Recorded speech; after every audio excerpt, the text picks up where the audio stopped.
Bonjour à toutes et à tous, bienvenue sur la semaine de la data et l'IA. Aujourd'hui, nous nous retrouvons pour la quatrième session dédiée à l'IA en action pour les secteurs de l'énergie, les services et la télécommunication. Je suis ravi de vous accompagner ce matin. Je m'appelle Antoine Aubin, marketing manager chez Oracle France. Donc bienvenue à tous. Nous allons continuer ce programme et cette série ce matin. Avant de rentrer dans le cœur du webinaire, je souhaite vous rappeler deux propositions pour vous ce matin. Premièrement, vous avez à votre disposition des formations sur Oracle University qui vous permettent de monter en compétence sur les sujets de l'IA, du data management ou de nos offres cloud. Ces formations, elles sont gratuites. Donc, je vous invite à scanner le QR code que vous voyez sur le slide ou bien à cliquer dans le lien que nous vous partageons dans le bouton Discuter de Zoom. Autre proposition pour vous sur la droite, c'est de rejoindre notre groupe LinkedIn Objectif Cloud Oracle. C'est un groupe d'échange en français, une communauté de plus de 1000 membres. Ce groupe, il vous permet de recevoir l'actualité de nos technologies, de suivre le programme de nos prochains événements et d'accéder au replay de nos webinars. Donc justement, nous communiquerons dans les prochains jours les replays de toute cette semaine data et IA. Pour rejoindre le groupe, donc n'hésitez pas à scanner le QR code ou à cliquer dans le lien également communiqué dans le bouton Discuter de Zoom. On va maintenant revenir sur le programme de cette semaine que nous avons appelé Data et IA. Mardi, pour la première session, nous étions sur des concepts et des solutions d'infrastructure, les technologies, notamment les bases de données, la vectorisation de la donnée, tout ce qui est langage naturel, tout ce qui font les briques qui vous permettent de monter ces projets d'intelligence artificielle. Hier, on est rentré dans les cas d'usage, dans les bénéfices que l'on attend de ces nouveaux projets autour de l'IA. On a commencé par les secteurs du retail et manufacturing le matin, sur la finance l'après-midi. Ce matin, on se retrouve sur les secteurs de l'énergie, les services et la télécommunication. Et cet après-midi, on sera sur le secteur public et la santé. Puis, on terminera la semaine demain matin sur un sujet qui nous concerne tous, c'est la sécurité. Ces projets d'IA, ils vont embarquer des challenges autour de la sécurité. On en parlera demain à 11 heures. Aujourd'hui, donc, avant de retrouver nos différents intervenants, comme je le disais, on va s'intéresser au sujet des secteurs énergie, services et télécommunications. J'en profite pour vous rappeler que nos experts sont à votre disposition durant la prochaine heure. Donc, n'hésitez pas à utiliser le bouton Q&R que vous voyez sur votre fenêtre Zoom. On y répondra soit à l'écrit pendant la séance, soit à l'oral en fin de webinaire. Le slide du Safe Harbor qui atteste que les contenus qui seront traités aujourd'hui n'ont pas valeur de contrat. Et sans plus attendre, je vais vous présenter nos intervenants pour la matinée. Avec nous aujourd'hui, Frédéric Brasseur, Cloud Architect chez Oracle France, et Philippe Saadé, Head of AI EMEA for High Tech, également chez Oracle. Philippe, je te passe la parole. Bonjour Antoine, bonjour à tous. Merci pour cette présentation un peu de la semaine. Et moi, j'ai le plaisir de vous accueillir aussi et de vous présenter deux parties qu'on a préparées avec l'équipe concernant les énergies, les services et la télécommunication. Et comme la thématique de cette session de toute la semaine, c'est vraiment l'IA en action, j'ai voulu commencer par quelque chose de spécifique au contexte de l'IA et de la donnée dans ces trois secteurs. Alors, donc, si vous me permettez, je vais faire un point un peu sur une particularité, une spécificité quand même qui différencie le monde de l'énergie, des services et des télécommunications par rapport à beaucoup d'autres entreprises. J'ai la chance avec Oracle d'accompagner beaucoup de nos clients, mais il y a un point qui est vraiment visible tout de suite quand on discute avec entreprises de ce domaine-là, c'est que les données sont gérées de façon très très différente. En général, elles appartiennent à des systèmes qui sont absolument critiques en production parce que voilà, la vie de l'entreprise dépend de ces systèmes et donc les données, par nature et par usage, sont en général très protégées. Elles sont silotées pour de bonnes raisons, donc qui sont liées à la production et au mode opératoire des entreprises. Et en général, elles ont aussi des modèles d'organisation, on va dire des data models, qui sont aussi spécifiques parce que par économie et par souci de performance, en général, elles sont réduites au minimum vital pour que les applications tournent. Et elles sont bien entendu Philippe, protégées Philippe, oui, oui, est-ce que tu partages tes slides? absolument. Ok, on ne les voit pas. Est-ce que tu peux reprendre le partage? Absolument. Alors, je vais recommencer. Il y a eu un loupé au démarrage. Hop, c'est parfait. Merci. Parfait. Bah, donc, du coup, je vais reprendre ce point spécifique aux entreprises de ces domaines-là. Et donc voilà, le visuel qui permettait d'expliquer le fait qu'en général, pour de bonnes raisons, ces données sont dans des silos un peu sécurisés et difficiles d'accès. Alors pour l'IA, ça en général, c'est un problème. Et je vais essayer de l'illustrer puisque voilà à quoi peuvent ressembler des données telles qu'on les voit dans des systèmes en production. Là, on va se poser sur un contexte d'énergie ou par exemple de traitement de l'eau. Alors, si certains des champs à gauche peuvent faire sens, certains ne sont pas tout à fait clairs. En tout cas, les données peuvent être assez cryptiques ou prêtées à confusion. Et évidemment, pour une approche d'exploitation de la donnée, que ce soit pour l'IA ou pour de l'analytics ou pour d'autres usages en application intégrée, il est préférable d'avoir une représentation qui soit plus explicite, plus claire. Et effectivement, si on veut utiliser l'IA sur ces données, on a besoin de faire un petit travail de présentation.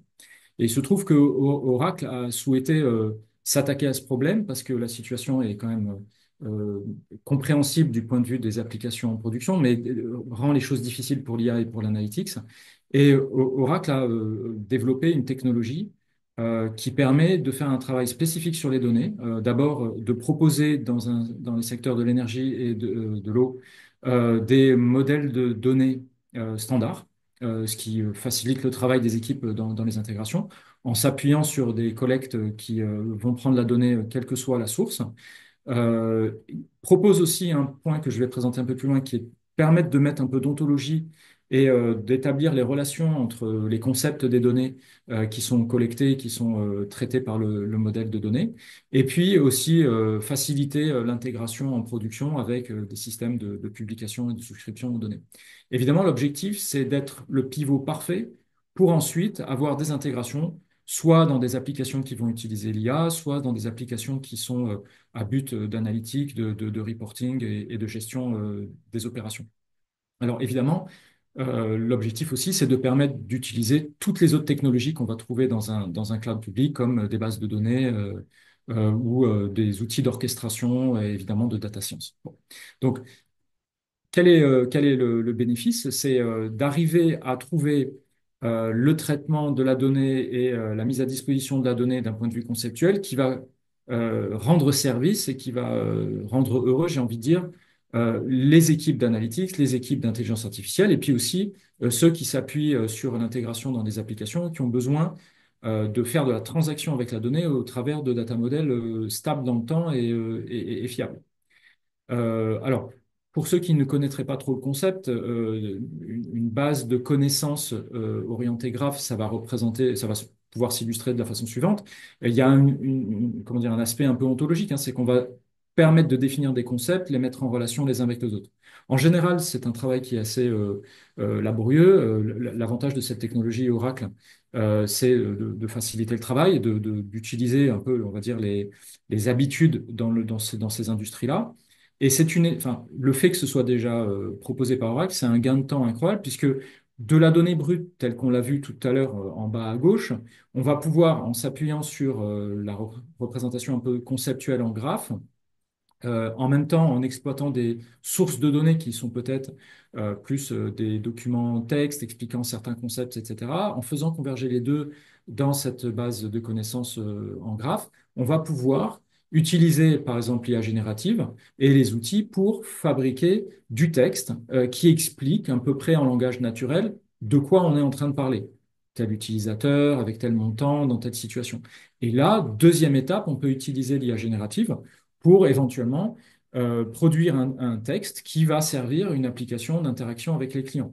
Donc, si on veut rentrer dans le détail, ça peut éventuellement se matérialiser de la façon suivante. Alors, je passe sur les détails de la requête, mais on peut industrialiser, si vous voulez, la possibilité d'extraire de l'information en s'appuyant sur la base graphe, sur la représentation de connaissances en graphe, pour fabriquer ici quatre phrases qui ont du sens en anglais, qui pour l'une va décrire un véhicule, la deuxième va décrire la personne qui est concernée par ce véhicule, et puis des éléments d'information de date, ici de consommation, et puis des informations personnelles qui vont permettre de passer à l'étape suivante, de dire, voilà, en fait, on va fabriquer par exemple, une façon de questionner un LLM, un modèle de langage de type GenAI.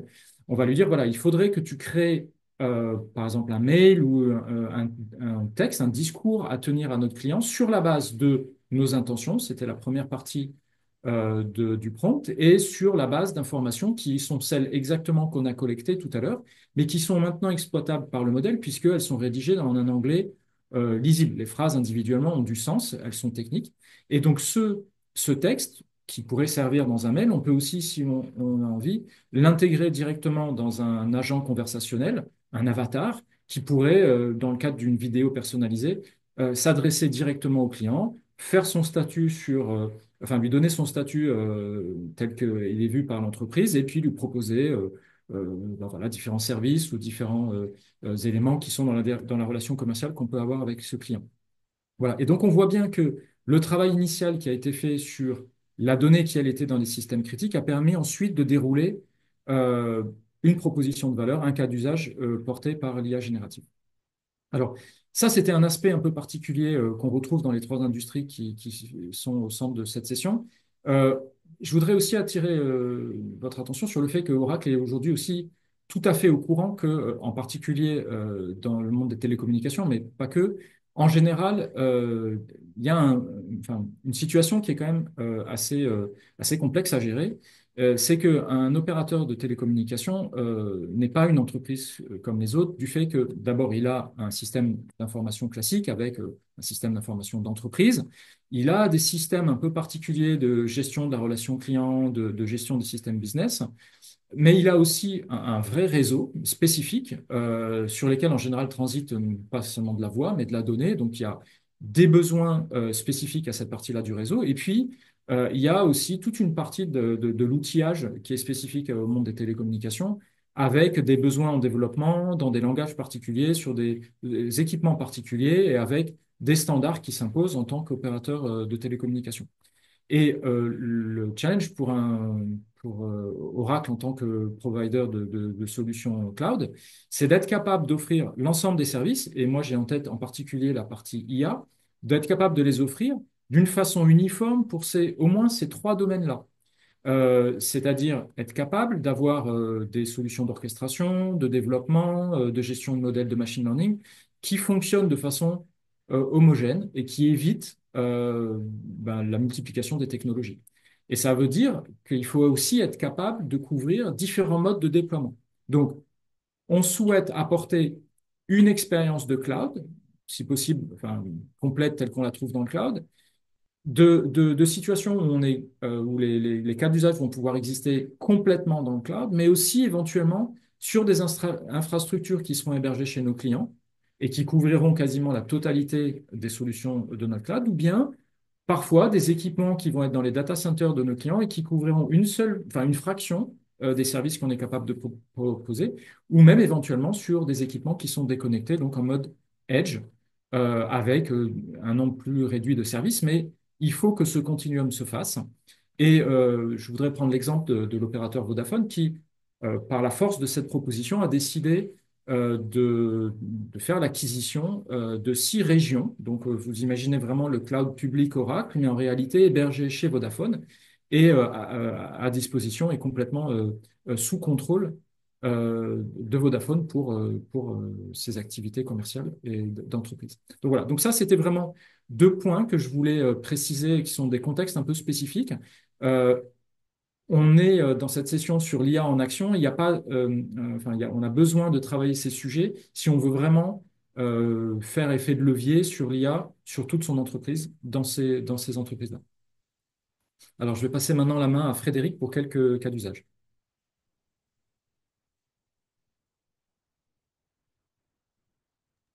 Oui, bonjour à tous. Je vais juste reprendre la main sur la présentation. Voilà. Hop là.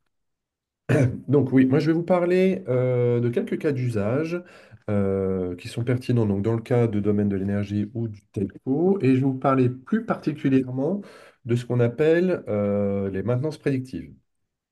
Alors, avant tout, qu'est-ce qu'on appelle une maintenance prédictive? Donc, c'est la capacité à pouvoir déclencher une action sur un matériel en avance de phase par rapport à une potentielle panne ou par rapport à une potentielle action qui serait schedulée. L'idée derrière ça, c'est de pouvoir permettre finalement aux entreprises d'avoir un service qui soit sans interruption. C'est-à-dire qu'en gros, le challenge sur lequel nos clients font face, que ce soit dans le cadre de l'énergie ou dans le cadre des télécommunications, finalement, le worst case, le cauchemar un peu, c'est l'interruption de service. C'est-à-dire pas être capable de délivrer de l'Internet aux clients ou d'avoir une coupure électrique. Ces problèmes d'interruption de service, euh, c'est évidemment un manque à gagner en termes d'argent souvent, et puis surtout une grosse détérioration en termes de réputation pour l'entreprise, déjà en cas d'interruption de service, mais surtout si c'est quelque chose qui était amené à se reproduire. Donc l'idée avec cette maintenance prédictive, c'est bien évidemment réduire le downtime, donc réduire les interruptions de service, faire des maintenances qui soient un peu plus cost-effectives. Il est souvent plus facile et plus rentable d'intervenir sur un matériel en avance de phase que, une fois que la panne est arrivée. Sachant qu'on a des équipements, c'est des équipements qui peuvent être, qui sont alimentés, donc une panne peut aller jusqu'à des incendies, ce genre de choses. Donc évidemment, si on peut intervenir en amont, c'est moins coûteux. Bien évidemment, accroître la sécurité des travailleurs qui interviennent sur site. Je reprends le cas de l'incident. Beaucoup plus simple d'intervenir sur un matériel avant qu'il prenne feu, bien évidemment, que après. Si je fais un petit zoom sur ce qu'est une maintenance prédictive. En fait, quand on fait de la maintenance prédictive, on identifie trois phases. D'accord? Il y a une phase de collecte, il y a une phase d'analyse et une phase, on va dire, d'acte. Donc, quand on dit collecte, en fait, collecte, l'idée, c'est d'avoir un maximum d'informations et d'exploiter au mieux ces informations. Quand on parle d'information, on va parler d'IoT et donc d'informations, de data qui viendraient de capteurs dans les matériels, qui pourraient venir des périphériques. Ça peut aller jusqu'à une donnée assez basique qui est le Heartbeat, mais c'est quelque chose sur la session de données qui sont intéressantes. Mais c'est aussi des inputs qui peuvent être manuels, d'accord? Des gens qui sont sur site ou un service client, par exemple. Donc toutes ces données-là sont extrêmement importantes, extrêmement pertinentes dans le cadre d'une prédiction et dans le cadre d'alimenter finalement une intelligence artificielle. Il faut bien garder en tête, c'est quelque chose quand même qui est très important, c'est que finalement, tout système qui va s'appuyer sur une intelligence artificielle ne sera jamais plus intelligent que les données que vous lui mettez à disposition.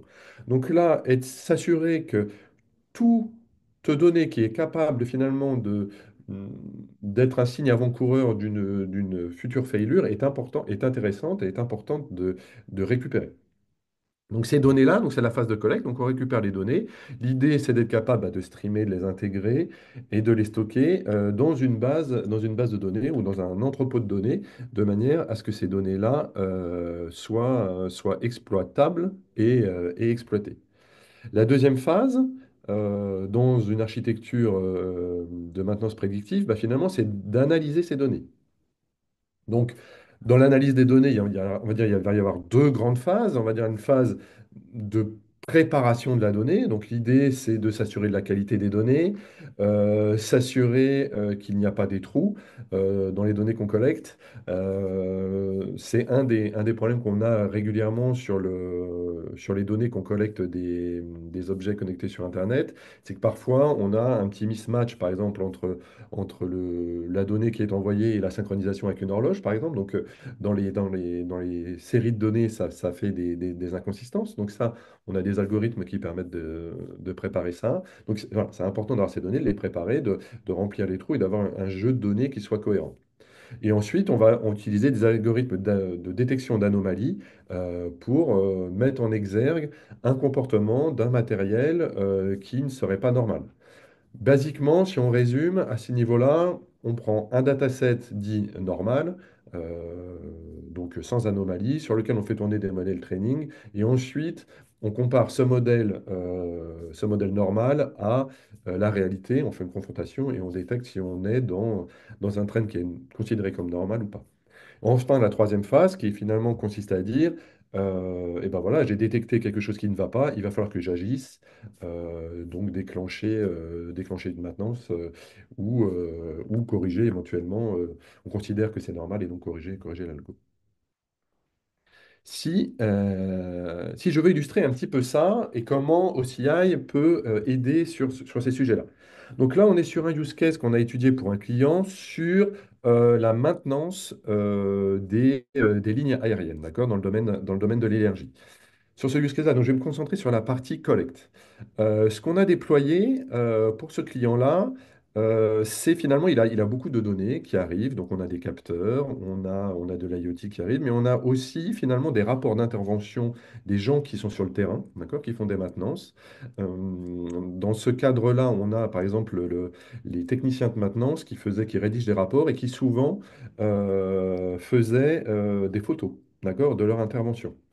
Donc, ce qui est intéressant, c'est que par rapport à cette réalité du terrain, nous, ce qu'on a mis en face, c'est déjà notre service qu'on appelle Language Service, qui permet de faire des reconnaissances et de la classification sur les données qui sont envoyées. D'accord? Cette partie service, elle est aussi utile si jamais, par exemple, on a quelqu'un qui appelle, si je prends dans le domaine du telco qui appelle en disant ben voilà, j'ai un problème. L'idée, c'est d'utiliser aussi cet algorithme-là pour identifier que finalement, il y a un problème sur cette zone-là. Potentiellement, il peut y avoir une panne. On a sur la partie vision, comme je disais, dans le cadre des techniciens qui interviennent sur les lignes aériennes, souvent ils prennent une photo pour dire, bah voilà, on a fait une maintenance parce qu'on a raccordé un client ou parce que voilà, il y avait quelque chose qui était prévu. Ils prennent une photo de leur intervention, du résultat. Et finalement, nous, on utilise ce qu'on a proposé aux clients, c'est d'utiliser ces photos qui sont prises, qui représentent une masse de données quand même assez importante, et de les faire ingérer par notre service Vision, de manière à ce que celui-ci puisse détecter dans l'image s'il y a des choses qui sont normales ou pas normales. Si je fais le parallèle avec le monde des telcos, on pourrait imaginer un technicien qui vient brancher un nouveau client sur la fibre, qui prend une photo de son branchement qu'il a fait sur la plaque et qui le met dans son rapport. Et donc, ces données-là sont très intéressantes, très pertinentes dans le cadre de CI Vision, c'est-à-dire que CI Vision pourrait faire une analyse de la photo qui est poussée pour dire, bah, OK, donc le branchement a bien été fait. Par contre, ce que je vois et qui n'était pas dans le domaine d'intervention du technicien, c'est que bah, j'ai des voyants qui sont allumés qui précisent que potentiellement, il y a un matériel qui commence à affaiblir. Potentiellement, j'ai un matériel redondant, mais en fait, j'ai une partie de la pâte, entre guillemets, redondée qui ne fonctionne plus. Voilà, ce sont ce genre de choses que OCI Vision est en mesure d'identifier. On a la partie Document Understanding également, avec donc les rapports d'intervention des techniciens qu'on peut scanner et sur lequel on va venir nourrir cette base de connaissances pour dire bah, finalement sur une intervention sur une panne, on a vu que d'après son rapport, bah, voilà, il y a des éléments qui ont été identifiés qui pourraient être avant-coureurs d'une panne et donc il pourrait être intéressant de les intégrer pour faire une maintenance prédictive plus tard. On a également la partie speech service.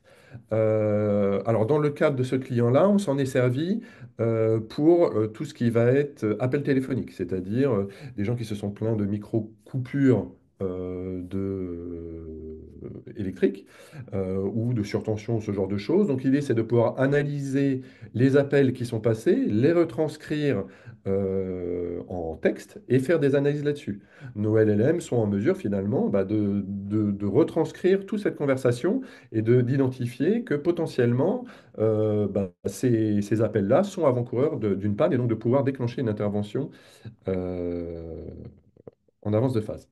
Donc là, on est vraiment sur la partie collecte d'informations, donc que ce soit du document, de la vision avec des images ou une intervention qui serait par téléphone ou voilà, qui sera enregistrée, et de manière à pouvoir venir alimenter cette base de connaissances pour pouvoir potentiellement détecter une anomalie.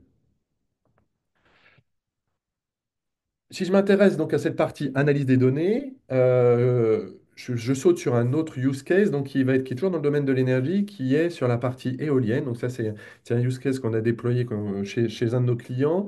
Donc il avait beaucoup d'IoT, beaucoup de données qui remontaient, et il se posait la question de comment exploiter au mieux ces données-là, et notamment pour faire de la maintenance prédictive. Nous, ce qu'on a fait, c'est que finalement, dans OCI Data Science, donc qui est notre outil de machine learning et de travail de la donnée avec des algorithmes d'IA, etc., notamment la partie Quick Action avec Mistral. Mais là, ce qui nous a intéressé, c'est la partie donc anomalie detection avec tous les algorithmes qui s'en suivent. Euh, on s'est servi de ce service-là, donc dans le cadre de ce client-là, pardon, pour deux choses. La première chose, c'est traiter la qualité de la donnée. Comme je disais, le problème des données qui remontent avec l'IoT, c'est que parfois, dans la synchronisation avec l'horloge, on a des problématiques de désynchro ou de désynchro temporaire, ce qui fait qu'on a du mal à rapprocher la donnée qui est remontée avec du temps. Et ça, c'est important dans la détection d'anomalies parce qu'on va s'appuyer sur des time series. Et donc, il est absolument important de pouvoir réconcilier la donnée qui remonte avec un neurodatage quelque part. Donc on s'appuie sur des algorithmes de type donc, ARP pour refaire du resampling sur les données et être capable de les intégrer dans une série de temps, et donc de ne pas avoir des données qui soient finalement orphelines et qui ne sont pas pertinentes dans le cas de maintenance prédictive. Ou alors on a aussi des algorithmes qui permettent finalement dans une série de données de pouvoir se dire, voilà, je suis capable de remplacer ces données sans impacter la qualité et la pertinence de celles-ci. Euh, donc ça, c'est la première partie, on va dire la partie préparation de la donnée dans la phase d'analyse, qui permet donc de s'assurer que les données que j'ai collectées sont pertinentes et sont utilisables. Et ensuite, on a donc l'algorithme qu'on appelle donc le MSET, donc le Multivariate State Estimation Technique, qui permet finalement de créer des relations entre les données et les séries que je donne en entrée de mon algorithme pour dire, eh ben là, j'ai une divergence dans ma série, donc soit un signal fort, soit un signal faible. Ces divergences sont donc soit indicateurs d'un usage qui est différent, hein, ça peut aussi être possible, soit indicateur d'une future failure. Et donc, voilà, ça peut être un signal fort pour dire, là, on est dans un cas où j'ai un potentiel problème sur mon matériel, et donc il faut déclencher une action. Alors, quand on dit déclencher une action, il y a plusieurs types d'actions qui peuvent suivre. Évidemment, on parle de maintenance prédictive, donc la finalité, d'amener un technicien sur place pour remplacer le matériel ou pour intervenir. Mais on peut avoir aussi un certain nombre d'actions qui peuvent être de décharge de réseau, etc., etc. Sur cette partie acte, on a finalement, l'idée, c'est de présenter à l'utilisateur les résultats de la maintenance prédictive, donc de l'algorithmie. C'est quand même l'utilisateur qui, à la fin, a la main pour dire oui, c'est pertinent, je déclenche une maintenance prédictive. Et derrière, d'être capable d'être accompagné sur tout le processus habituel pour faire de la maintenance. Euh, je vais illustrer ça avec un troisième cas. Euh, donc une petite démo. Donc la démo que je vais présenter, alors on n'est pas tout à fait dans le hack d'une maintenance prédictive. Là, le démo que je vais vous montrer, c'est quelqu'un qui est face à une panne. Mais finalement, l'interface que j'ai enregistrée là est exactement la même que celle qu'on a déployée pour nos clients dans le cadre du maintenance prédictive. C'est-à-dire que l'idée, que ce soit en prédiction ou un cas réel, il y a un certain nombre de process qui doivent être déclenchés pour lancer la maintenance. Donc là, on est dans le cadre donc, de Nathalie, qui est donc responsable d'un bâtiment, donc de la maintenance d'un bâtiment et de son maintien en conditions opérationnelles, et qui s'aperçoit qu'elle a donc un power generator qui ne fonctionne pas. Donc elle a un problème d'alimentation électrique. Donc ce qu'il y a, c'est qu'on lui a mis à disposition un chat sur lequel elle va poser sa question en disant, bah voilà, j'ai un problème. mon power générateur est off, euh, comment j'interviens? Quelle est la solution? Donc là, on a un chat, on l'a vu, hein, le chat qui fonctionne. Donc on est dans le cadre habituel des services de GenAI qu'on connaît, où on va poser notre question. Et derrière ça, on a mis en place donc une architecture qui permet de s'appuyer sur la base de données, classique, on va dire, du système d'information, la base de connaissances sur toutes les pannes qui ont été enregistrées, mais qui est aussi également interfacée avec tout l'écosystème du client. Et donc avec toutes les applications sur lesquelles Nathalie, donc notre gestionnaire de site, est en mesure d'interagir. Donc, elle pose sa question via le chat au LLM qui, lui, va interroger les différentes bases de connaissances qui sont à sa disposition. Donc, on voit ici, par exemple, qu'il va aller interroger, donc il a identifié que les power generators qui sont disponibles pour ce bâtiment-là, c'est de ce type-là. Donc, il va aller interroger via une architecture RAG les informations pour essayer de trouver la bonne. Ah, j'ai fait un saut dans le temps. Hop. Pour trouver l'information pertinente. Donc, il est en train de les scanner. Voilà. Donc, il explique que voilà, je pense qu'il y a un problème sur tel composant. Donc là, on voit que dans l'architecture, le chatbot va s'appuyer donc sur un contexte conversationnel et sur sa compréhension du problème qui a été confirmé par l'opérateur, hein. Il y a toujours le user est toujours quand même là pour valider et pour guider le système. Donc, le système va chercher dans la base de données de connaissances pour savoir exactement qu'est-ce qui ne marche pas avec ce composant-là et quelle est la maintenance que je peux faire. Alors, comme je disais, là, on est dans le cadre d'une panne, mais dans le cadre de la maintenance prédictive, c'est exactement la même interface qui est proposée, c'est-à-dire que l'utilisateur se retrouve avec une alerte. On va lui proposer un chatbot qui va le guider sur les actions qui sont possibles de faire, de déclencher ou pas. Et à la fin, c'est l'utilisateur qui va déclencher. Donc là, Nathalie donc, demande au système, OK, donc il y a un problème sur mon composant, où est-ce que je peux retrouver une pièce identique pour déclencher ma maintenance, mon intervention. Donc là, on voit l'algorithme qui cherche aux alentours dans sa zone géographique, pardon, où est-ce qu'elle pourrait trouver où est-ce qu'elle pourrait trouver le matériel en question. Donc là, le système lui dit, bah voilà, j'ai trouvé, d'après la base de données de l'ERP sur laquelle je suis connecté, bah là, j'ai trouvé que je pourrais récupérer, on pourrait se faire livrer ce composant-là depuis tel magasin, ça va coûter tant. Euh, donc là, comment dire, l'utilisatrice demande est-ce qu'on est capable de faire une commande online de ce matériel-là. Et donc là, on voit le système qui lui dit très bien, j'ai placé un ordre chez notre fournisseur habituel pour être livré du matériel et donc l'intervention va avoir lieu. Vous avez les détails qui arrivent par mail. Donc en gros, sur ce cas d'usage-là, donc là ce qu'on vient de voir sur ces trois cas d'usage, donc sur la partie maintenance des lignes aériennes, sur la partie éolienne et là sur la partie, on va dire bâtiment et donc déclenchement de la maintenance, c'est que on a un certain nombre de sets de services donc sur l'analyse de vision, sur l'analyse de documents. On a sur la partie anomalie détection et on a sur la partie, on va dire, ODA et tout ce qui se cache derrière en termes de GenAI, tous les outils pour venir faire de la maintenance et de la maintenance prédictive et donc finalement améliorer la satisfaction client. Si je fais un petit zoom, parce que j'ai parlé beaucoup maintenance électrique et énergie, etc. Si je fais un petit zoom sur la partie télécommunication, on a plusieurs domaines sur lesquels on travaille dans le cadre de la télécommunication et notamment sur la partie optimisation des réseaux. Euh, on a notamment, et qui se rapproche un peu de la maintenance prédictive, mais qui peut aller un cas plus loin, qui est sur la partie des réseaux qui sont ce qu'on appelle self-healing. C'est-à-dire que on a des réseaux qui, comme dans le cas de la maintenance prédictive, remontent d'indicateurs. Et l'idée, c'est de pouvoir mettre en place des algorithmes où finalement le réseau est capable tout seul de s'optimiser de manière à ne pas avoir de perte de bande passante, de ne pas avoir de disruption de service, etc. Donc, C'est un use case sur lequel on va s'appuyer évidemment sur l'intelligence artificielle, donc sur la partie time series, mais également sur la partie automatisation, donc des ajustements, des configurations du réseau. Tout ça avec des algorithmes qui sont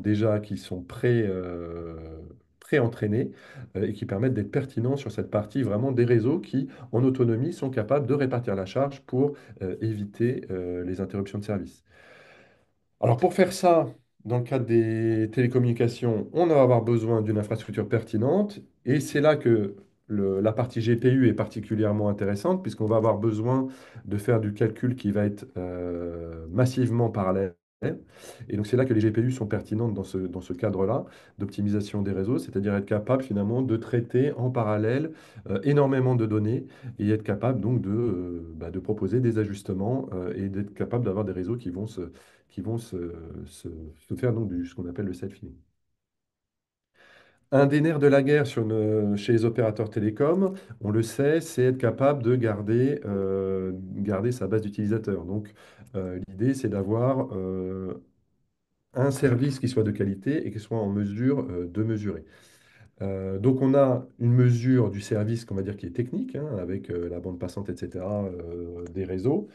Mais on n'est pas, c'est pas le seul indicateur qui est pertinent. C'est-à-dire que c'est bien d'avoir un service de qualité, mais ce qui est aussi important, c'est la manière dont ce service est perçu par l'utilisateur final. Et donc, on est capable de corréler finalement cette mesure de la qualité de service technique avec, avec de l'intelligence artificielle. Donc, l'idée, c'est de faire détecter les pannes, faire de l'analyse prédictive, mais également incorporer dans toute cette analyse-là les appels que j'ai au service client et donc de faire du sentiment analysis sur ce que les clients me remontent, que ce soit par chat ou que ce soit par voix via un appel au service de support. Donc on va voir tous les services de type speech to text, language analysis, sentiment analysis qui vont être capables de mettre en corrélation des problématiques ou pas que j'ai sur mon service et la perception que peut en avoir le client. Dans ce cadre-là, les GPU sont importantes puisqu'on va avoir un grand volume de données qui va arriver, donc il faut qu'on fasse du calcul massivement parallèle. Et dans le cas du sentimental analysis, on va avoir des LLM qui vont tourner pour faire ces analyses-là, et les LLM adorent les GPU pour pouvoir traiter de manière beaucoup comment dire, de requêtes en parallèle de manière pertinente et de manière rapide. Donc, c'est très important d'avoir des GPU pour venir alimenter, motoriser ces services-là. Les GPU sont quelque part le moteur physique des LLM. Donc voilà les use cases que je voulais vous présenter. Je voulais parler, alors ça a été assez rapide. N'hésitez pas à revenir vers moi si vous voulez qu'on fasse un zoom sur tel ou tel service. Et en attendant, je vais passer la main à Philippe. Merci Frédéric.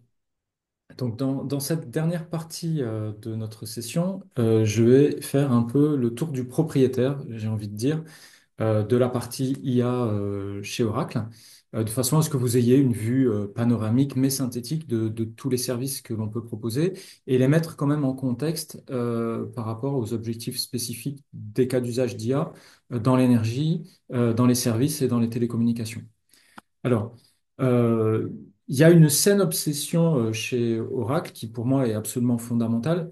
Oracle intervient comme un partenaire technologique et la vision d'Oracle, c'est d'avoir quatre couches qui vont collaborer ensemble, des couches d'infrastructure, on en a déjà parlé un petit peu au début de la session.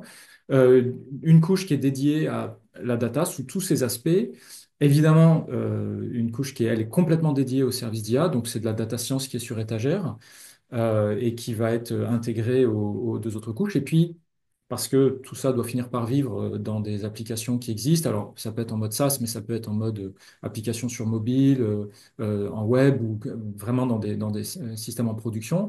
Euh, la vision d'Oracle, c'est de dire ces quatre couches doivent faire deux choses. Elles doivent intégrer des fonctionnalités d'IA. On doit faciliter la vie de nos utilisateurs, de nos clients, en ayant déjà de l'IA préparée, prête à l'usage. Et aussi, ces quatre couches doivent collaborer ensemble de façon efficace dans un contexte IA. Et on va voir que dans un contexte IA, souvent, on demande des choses un peu nouvelles à ces quatre couches qui n'étaient pas, enfin, qu'on ne voyait pas nécessairement avant.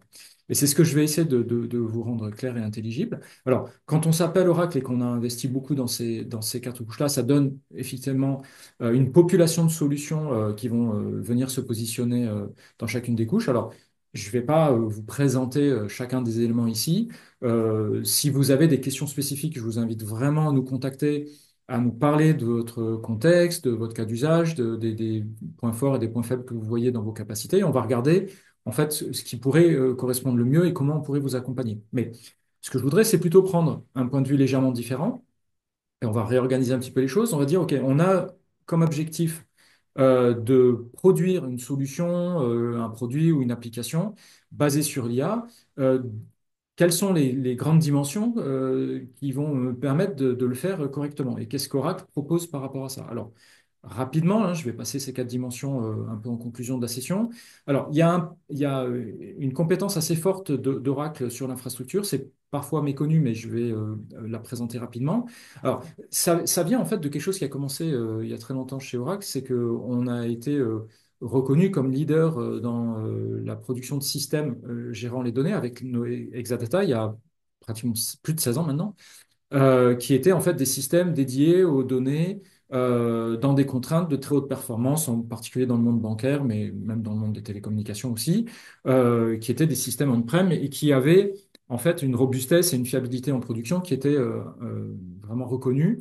Et cette expérience-là nous a permis, en fait, en tant que fournisseur de cloud, d'être le premier fournisseur de cloud à offrir des instances, non pas virtualisées, comme souvent dans le cloud, tout est à peu près virtualisé, en fait, on avait des clients qui nous disaient, mais nous, on a besoin d'accéder au matériel comme s'il était chez nous. On veut physiquement, on veut pas de couche de virtualisation. On ne va pas perdre le moindre pourcentage de performance. Et donc, ça a donné ce qu'on appelle aujourd'hui des bare metal instances, donc des instances vraiment bare metal, qui sont disponibles. Et dans une continuation, dans une continuité logique, en fait, ce qui s'est passé, c'est qu'on a été aussi le premier fournisseur de cloud à offrir des clusters orientés haute performance, en particulier pour l'IA, mais pas que, aussi pour la simulation et ce genre de tâches, qui étaient disponibles dans notre cloud public. Donc aussi un gain incroyable pour nos clients qui pouvaient accéder à ce type d'infrastructures qui sont quand même en général réservées soit aux très grandes entreprises, soit au monde de la recherche.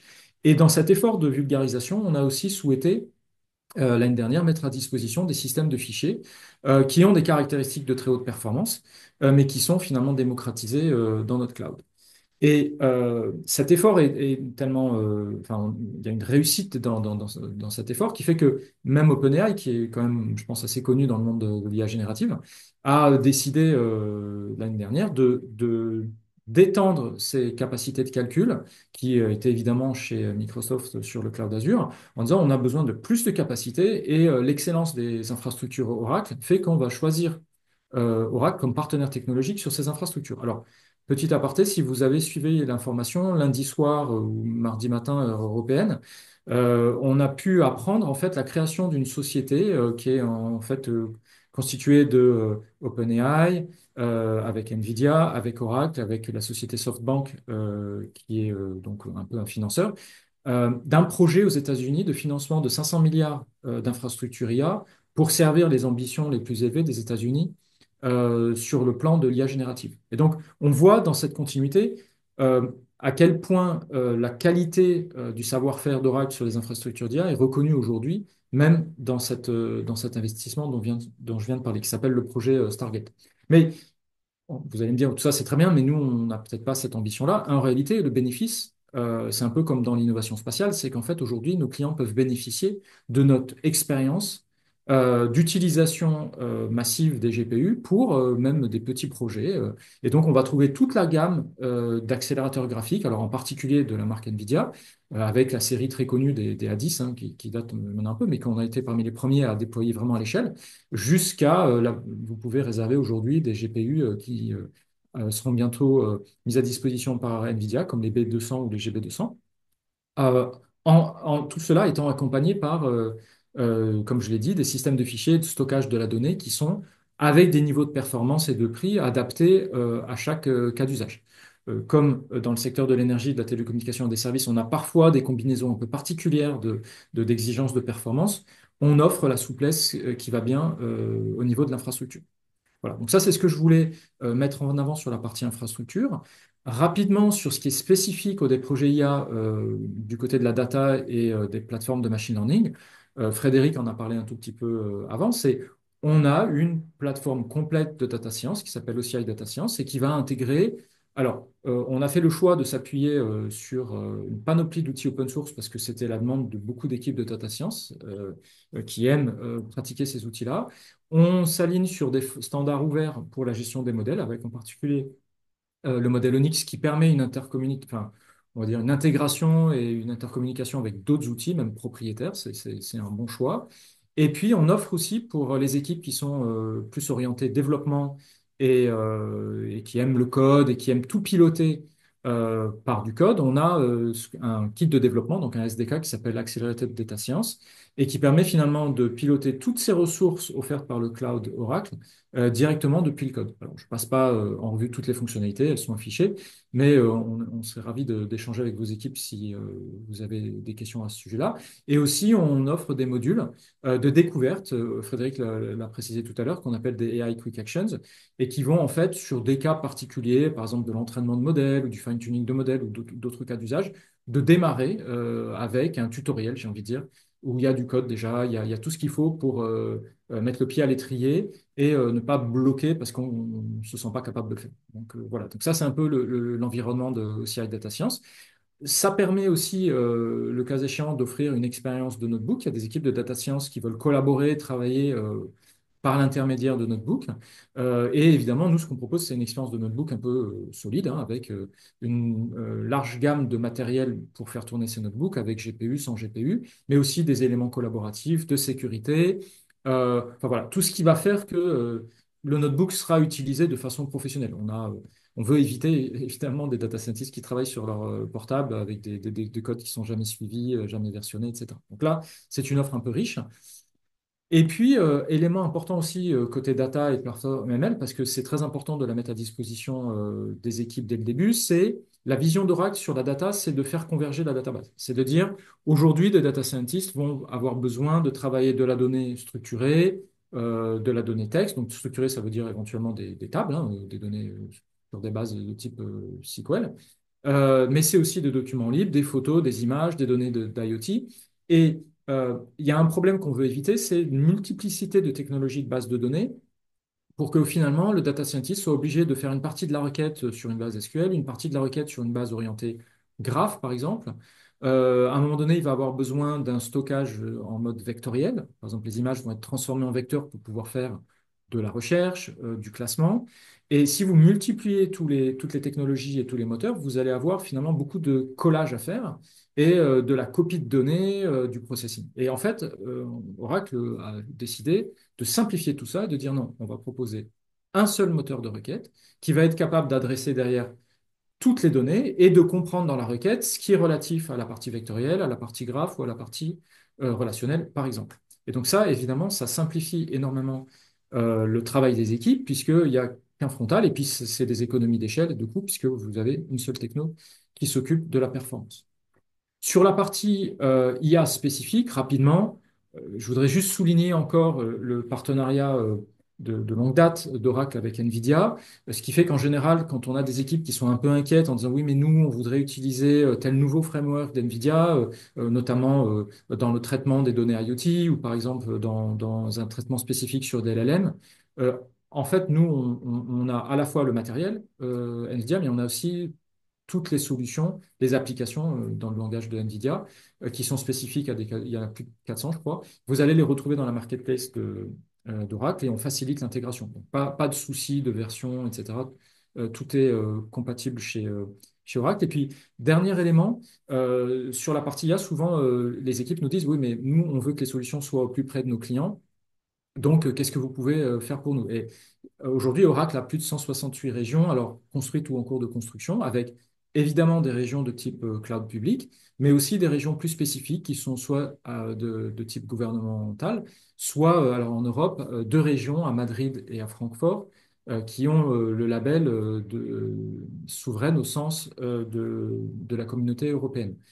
Il y a aussi des régions qui sont, comme je l'ai précisé tout à l'heure, en fait, opérer directement, donc qui ne vivent pas physiquement dans nos data centers, mais dans les data centers de nos clients. J'avais donné l'exemple tout à l'heure de Vodafone. Donc, on a aussi cette capacité à fournir, à vendre et à proposer à nos clients l'expérience de cloud dans leurs propres infrastructures, notamment pour des questions de régulation ou de conformité légale. Puis, dernier élément, sur la partie d'intégration de développement, euh, une de nos forces aussi, c'est de permettre aux équipes qui n'ont pas forcément l'expérience de mettre en production des applications ou des solutions, d'utiliser en particulier des outils de type low-code, no-code. Alors, je parle ici d'Apex, qui a déjà permis la production de plus de 21 millions d'applications, qui a été utilisé par plus de 850 000 développeurs ou personnes en charge du développement d'applications, mais qui ne sont pas nécessairement des développeurs aguerris et qui, depuis l'année dernière, intègrent également des capacités d'IA générative. Alors, elles vont se situer, par exemple, dans le démarrage de l'application. Quand on veut créer une application qu'on ne sait pas trop comment s'y prendre, c'est un outil, le code, hein, donc on doit pouvoir expliquer ce qu'on veut et obtenir du conseil, notamment dans les parties qui sont un peu plus techniques, où on veut affiner certains réglages graphiques ou certaines requêtes SQL. Quand on ne sait pas faire, on peut utiliser l'IA générative pour être assisté.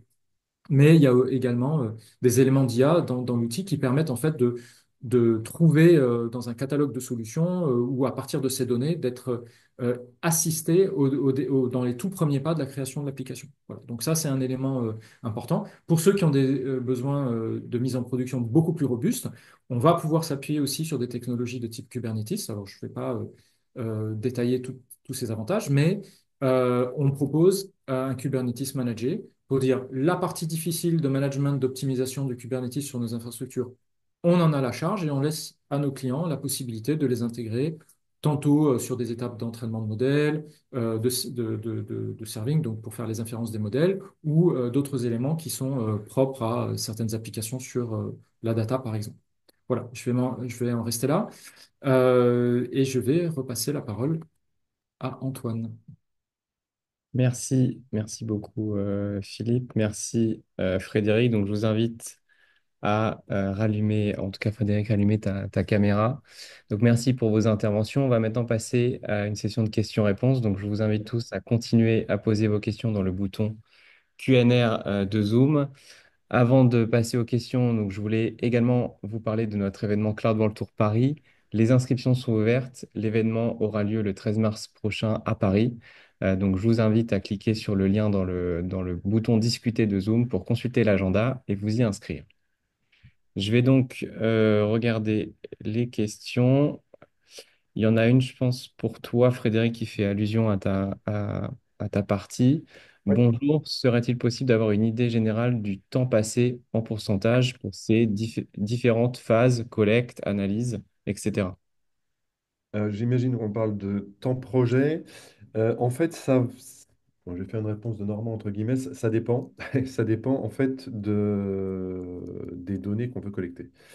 On a des industries dans lesquelles on a beaucoup d'IoT et beaucoup de données qui sont d'ores et déjà récupérées et qui sont stockées depuis longtemps. Donc, dans ce cas-là, si on veut se contenter juste de la partie IoT, la phase collecte, elle est assez rapide. À partir du moment où on veut l'enrichir, donc dans la phase collecte, on peut ensuite l'enrichir avec, donc, comme je disais, de l'OCI Vision, si on a une base de données voilà, de photos de gens qui interviennent sur site, si on veut l'enrichir avec, par exemple, euh, des extractions d'interactions avec un service client ou avec le document, voilà, on a une complexité qui est pas toujours la même. Ce qui est intéressant dans le cadre que j'ai présenté, c'est que ça a été assez rapide dans le sens où on est vraiment sur la phase collecte, on est vraiment sur de l'extraction, c'est-à-dire qu'on prend les infos, on les extrait et on les pousse dans une base de données. D'accord? On est vraiment sur je prends mes données, je les extrais et je les stocke. Les services comment dire, d'OCI, donc OCI Vision, OCI Language, Document Understanding, sont des services qui sont pré-entraînés, pré-câblés. Donc en fait, ils sont disponibles sur étagère. Donc ils sont très facilement déployables. On a des endpoints API, donc ça se fait assez vite. Le cœur du projet va se faire finalement autour de l'analyse, donc de data science, et donc de comment je construis mes time series, comment je fais mon machine learning, etc., etc. Donc on a, nous, comme je disais, on a la partie data science qui met à disposition des algorithmes et des insights pour accélérer cette phase-là. Mais ça va quand même être, le cœur du projet va quand même se situer au niveau de cette analyse de données, de mise en place de mon machine learning, de mes MLOps, etc., etc. Donc c'est quand même là que va se passer le plus gros du projet. Ensuite, sur la phase acte, bah, ça va dépendre jusqu'où on veut aller. Est-ce qu'on veut juste faire un warning dans l'interface utilisateur, et donc l'utilisateur qui a juste un warning et puis à lui à traiter ce warning? Ou est-ce qu'on veut aller un cran plus loin et donc déployer ce que j'ai montré mon dernier use case, c'est-à-dire avoir ce qu'on appelle nous l'ODA, donc c'est-à-dire le Digital Assistant, donc un chatbot sur lequel je peux interagir et derrière je peux déclencher des actions. Sur cette dernière partie-là, c'est vrai qu'on ne s'est pas beaucoup étendu. On a un certain nombre de services, donc on a le Digital Assistant, mais on a aussi derrière, ce que Philippe a un petit peu a montré également dans ses slides, mais on va avoir des agents, on va avoir des services de GenAI, etc. Tout ça qui sont déjà prêts sur l'étagère et donc on a quelque part que à faire dialoguer entre eux, donc ça peut aller assez vite. Pour ça, je dis le cœur du sujet, ça va vraiment être la partie machine learning, mettre en place les bons algorithmes, les bons warnings, etc. Je ne sais pas si Parfait. c'est la question. Parfait. Merci, merci Frédéric. Il y a une autre question qui est tombée. Donc, si nous sommes débutants dans la mise en production de solutions exploitant l'IA, est-ce que Oracle est un bon choix pour nous ou est-ce que c'est réservé aux entreprises les plus avancées? Alors, c'est vrai qu'on a mis en avant nos clients les plus connus, on a parlé d'OpenAI, etc. Mais en fait, le point fort d'Oracle, c'est justement de démocratiser les meilleures pratiques, les technologies qui amènent plus de performance et de rentabilité, et de les rendre accessibles à tous nos clients. Je vais presque encore faire le lien avec la question d'avant. Par exemple, sur la récupération, la collecte d'informations qui sont dans la partie plus industrielle, OT ou sur les équipements.